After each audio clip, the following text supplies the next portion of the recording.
8:16 de esta mañana de lunes 30 de junio, tiempo de análisis con el director de medios de Lancelot, Jorge Coll. Muy buenos días. Buenos días, Erika. Bueno, vaya fin de semana de calor, ¿cómo es? ¿Calibruma? ¿Cómo era? Yo lo que sé es que calor, viento y calima, vamos, el tiempo perfecto. Claro, y que, bueno, mucha precaución con ese viento, que para algo estamos en prealerta desde ayer, aviso amarillo de la AEMET desde antes, que yo pensaba incluso que ese término se lo habían inventado en Lancelot, pero no, por lo visto es un término, bueno, que ya además lo podemos tratar como común, sí. No sé. No, la verdad es que ha soplado muy fuerte, y sobre todo en la vertiente sureste de la isla. Pero vamos, ayer por ejemplo estuve yo por la zona de Playa Blanca y mucha gente que había ido a Papagayo me decía que era imposible Papagayo del viento como corría, porque encima ayer estaba por la tarde, bueno, al mediodía estaba el tiempo del medio del suroeste, medio noreste, en fin, estaba cambiante también, ¿no? Uh-huh. Y era imposible, mucha gente que fue a la playa, muchos turistas y mucha gente de Lanzarote. Totalmente. Oye, Jorge, si algo nos ha llamado la atención este fin de semana fue ayer esa grave reyerta en Arrecife, en las inmediaciones de la calle La Inés, con al menos 3 personas heridas que según los testigos se estarían desangrando. O sea, ha llamado la atención, yo creo, la virulencia, ¿no? De eso, sí. Unos hechos que ocurrieron en torno a las 6 de la mañana. Claro, es que en torno a las 6 de la mañana solo puede ocurrir cosas malas si son gente que lleva desde por la noche, ¿no? Pero la calle de la Inés se ha convertido en una zona también peligrosa. Es verdad que era mucho más peligrosa hace unos años, ¿eh? Era más peligrosa porque, no sé si te acuerdas tú, que allí cada 2 por 3 había incidentes, porque había entre el ocio nocturno, los aparcacoches, en fin, se convirtió en una zona de las zonas conflictivas de la ciudad. Se atajó bastante el tema, por lo menos de la noche, pero esto debe ser porque tú sabes que por esa zona también hay muchos bares de la calle Triana, Portugal, y sobre todo esa zona hay bares y pues bueno, pues siempre suele haber, siempre no, pero bueno, de vez en cuando suele ocurrir este tipo de cosas, aunque no sea una cosa, porque después tú hablas con la policía municipal o hablas con el delegado del gobierno, bueno, el director insular de la delegación del gobierno de Lanzarote, y te empieza a decir que tenemos unos datos fantásticos en cuanto a delincuencia, ¿no? Que son muy muy pequeños y que y que realmente somos los más bajos de toda Canarias. Y yo no diré que no, porque las cifras están ahí y me imagino que son verdad, pero la sensación de inseguridad, sobre todo en ciertas zonas de la ciudad y a ciertas horas, pues parece que no termina de quitarse, ¿no? Claro, es que es un tema y luego, claro, coincidía este fin de semana sabemos que la reclamación de más agentes de la Policía Nacional, de Guardia Civil y de policías locales es constante, ¿no? En Lanzarote, pero sí que es verdad que bueno, la gente pues se pregunta también por esa presencia policial que efectivamente existe. Yo la he visto, yo este fin de semana es que he estado para adelante y para atrás en Arrecife y he visto a la policía, pero es verdad que a lo mejor no es la suficiente y luego conocemos que han culminado más de un centenar de agentes su periodo formativo en la Academia Canaria de Seguridad, pero que se incorporan, y te lo digo pues porque esto me llama la atención, se incorporan a los municipios de Adeje, Arico, Garafía, Guía de Isora, La Orotava, Las Palmas, Los Realejos, Mogán, Puerto del Rosario, San Bartolomé de Tirajana, Santa María de Guía, Santa Úrsula, Tel de la Vega, de San Mateo y Villa de Mazo. Ni uno para Lanzarote. Sí. Hay que preguntar a los alcaldes, porque yo recordaba que tanto el de San Bartolomé como el de Tía, 2 ayuntamientos socialistas, habían dicho que se iban a incorporar ahora policía de la academia, pero no sé si es que estaba, o yo entendí mal o no, porque lo cierto es que en esa lista no aparece Lanzarote y ningún municipio de Lanzarote. Y mira que hace falta policía, hace falta, porque yo te lo digo que yo vivo en Teguise y en Teguise están haciendo, porque gracias a los propios policías, al propio concejal de policía, están haciendo virguería, pero hay muy pocos policías. Es decir, tú por las noches llamas en Teguise y hay muchas noches que no hay nadie, pero nadie es nadie, no es que hay ni siquiera uno de guardia, es que no hay nadie en la comisaría, está cerrada, y eso me parece a mí preocupante. y claro, y eso es porque no hay policía para cubrir todos los turnos. Pero la cuestión está, Jorge, y la pregunta que yo te lanzo es la misma que le hice a los compañeros, porque si miramos a Policía Nacional y Guardia Civil dependen del Ministerio de Interior, pero las policías locales, al fin y al cabo, son convocatorias que tienen que hacer los ayuntamientos para que esos agentes que se gradúan vengan. Es decir, hay que pedirlo y luego hay que pagarle las nóminas, los turnos, lo que corresponda. Yo no sé si aquí, ¿dónde estaría pero no sé dónde estaría el foco, si los ayuntamientos. A ver, por lo que he hablado cuando le entrevisto en el café de periodistas a los diferentes alcaldes, que siempre un motivo recurrente siempre es el tema de la falta de policía municipales. Ellos me dicen, por ejemplo, me acuerdo que Pepe Juan decía que ya la academia le tenían preparado, no sé, ahora no recuerdo el número, pero no sé si eran 8 o 9, pero son policías que sustituyen a los que ya se jubilan, porque es que son policías que ya son comisarías de policías locales que ya se han envejecido y que están muchos de ellos ya en periodo de jubilación.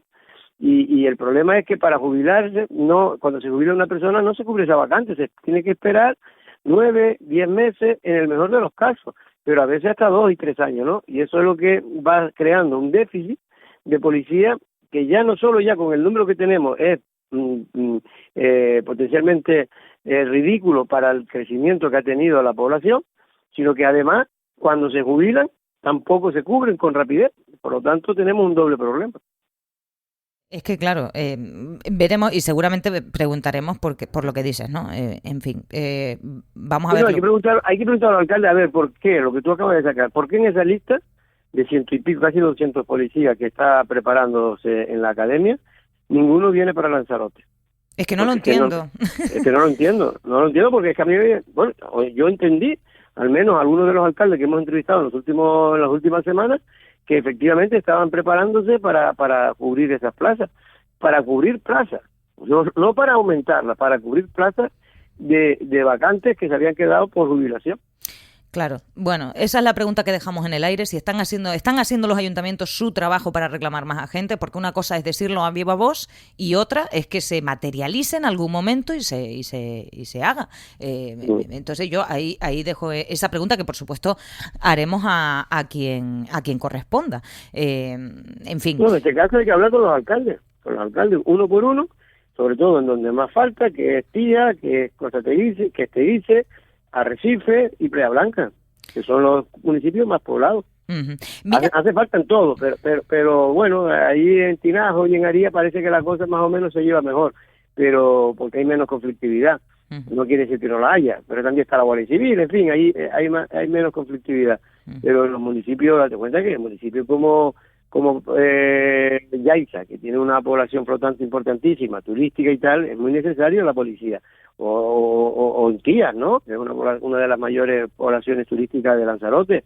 Y no te digo nada también Costa Teguise, ¿no? Que es muy grande y muy amplia, porque date cuenta que Teguise además tiene un problema doble, que es que Teguise es el municipio que casi tiene una tercera parte en kilómetros de la isla de Lanzarote.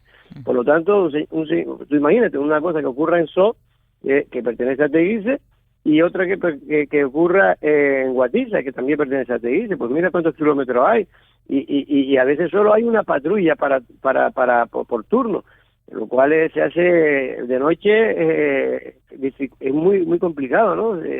Luego está Costa Teguise como zona turística, que siempre hay conflictos, porque siempre hay turistas, porque siempre hay bares de noche abiertos, y cuando hay bares de noche abiertos pues siempre ocurren cosas, en fin, que está claro que en esto tenemos un déficit. Yo siempre lo digo, 2 déficits importantísimos, más bien serían 3, el déficit en infraestructuras generales, de carreteras sobre todo, y el déficit en seguridad, que a pesar de que Lanzarote es una isla segura, y se puede decir en términos generales, eso no significa que no haga falta y que cada vez se esté complicando más el tema de la falta de agentes. Uh-huh.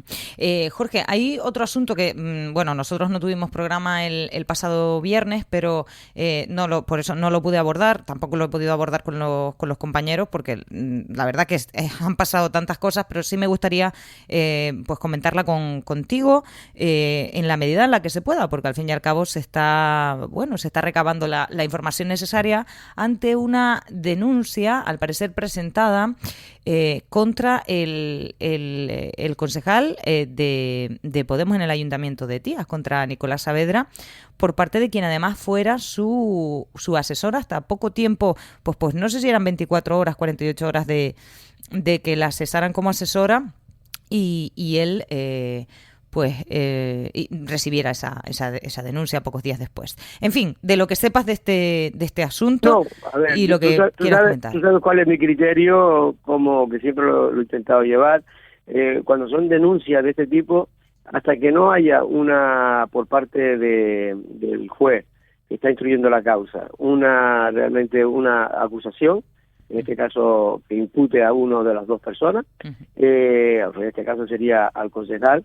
Yo siempre mantengo, porque me parece que este tipo son muy dolorosos, son gente de Lanzarote, en este caso el Nicolás, tiene familia, tiene tal, oiga, y después si no llega a ser toda la verdad, que como se dice, pues hace mucho daño. Entonces vamos a dejar trabajar a la justicia en este tipo de casos y que luego ya diga si hay una imputación, es que hay indicios y entonces ya se podría empezar a hablar del tema. Ahora bien, lo único que a mí me dice este caso es que, claro, Nicolás es el concejal de Igualdad. Le están dando la medicina que el Podemos, y que muchos nosotros criticamos, ¿no? Que esa ley que se cree siempre la denuncia de la mujer, sea verdad o sea mentira. El 90%, por desgracia, es verdad, pero hay un 10% que a lo mejor no lo es tanto. Mira, ahí tenemos el caso de Monedero, que, oye, mira todo el chance que se le dio. Pues bueno, pues ya se archivó su causa y han dicho, tú has visto titulares a 4 columnas como salieron cuando se le acusó, ¿no? Pues a este señor ya, por mucho que digan lo que digan que es verdad o mentira, da lo mismo, ya está bajo sospecha, ¿no? Y por eso digo que es muy peligroso el tema de este tipo de cosas, y más porque lo que me han contado uno y otro, porque te llaman y te cuentan, en fin, es un caso un poco peculiar, ¿no? Ahora si Nicolás deja el acta de concejal, pues subiría a ella, ¿no? Sería la concejala. En fin, lo cual quiere decir que hay que esperar, yo por lo menos quiero esperar, este tipo de cosas son muy desagradables, siempre suele haber dos verdades, y por lo tanto vamos a dejar que sea la justicia al menos que actúe inicialmente a ver lo que hay de verdad o de mentira, porque suponte tú que activan el causa, pues mira, se ha hecho un daño irreparable a este hombre. Por eso digo que hay que tener mucho cuidado, pero es verdad, y en eso ya estoy hablando no solo por Nicolás, sino en general, las izquierdas muchas veces están recibiendo las mismas medicinas que ellos han querido aplicar, y una medicina muy peligrosa cuando se hace mal. La verdad que, bueno, desde aquí evidentemente está la presunción de inocencia por delante, pero... Sí, pero es que la presunción de inocencia, esa ley se la carga porque da prevalencia siempre a la palabra de la denunciante contra el denunciado. Y insisto, y el 90% es verdad, o suele ser verdad, pero hay un 10% que no, y ese 10% no tiene el derecho a la presunción de inocencia. Es lo que yo digo, pero insisto, por el código moral de Podemos y el código moral del propio Nicolás debería haber dimitido. Yo no creo que tenga que dimitir personalmente, pero sí por el código de ellos. Por mi código no, por el de ellos sí. Bueno, toda vez que esto se está en todo caso instruyendo, ni siquiera ha llegado a... O sea, en todo caso, si en esta fase se encontrara algo, se encuentran pues esas pruebas que ha presentado la acusación... Sí, pero lo que te quiero decir, Erika, es que el lema de Podemos y de las feministas que apoyaban a Podemos era sí te creo, hermana. Entonces ya aquí no hay juicio, no hay jueces, no hay nada. Para Nicolás no tiene que haber nada. Él tiene que aplicar su código, que es sí te creo, entonces la mujer tiene ya la razón. Después ya se verá, pero de momento ya tiene la razón la mujer, ¿no? Y después si sale al suelto o incluso se archiva, pues fue un mal menor que tenemos que pagar toda la sociedad, porque como el 90% de las denuncias son verdad, pues ese 10% de gente que son inocentes, pues también son culpables de cara inicialmente.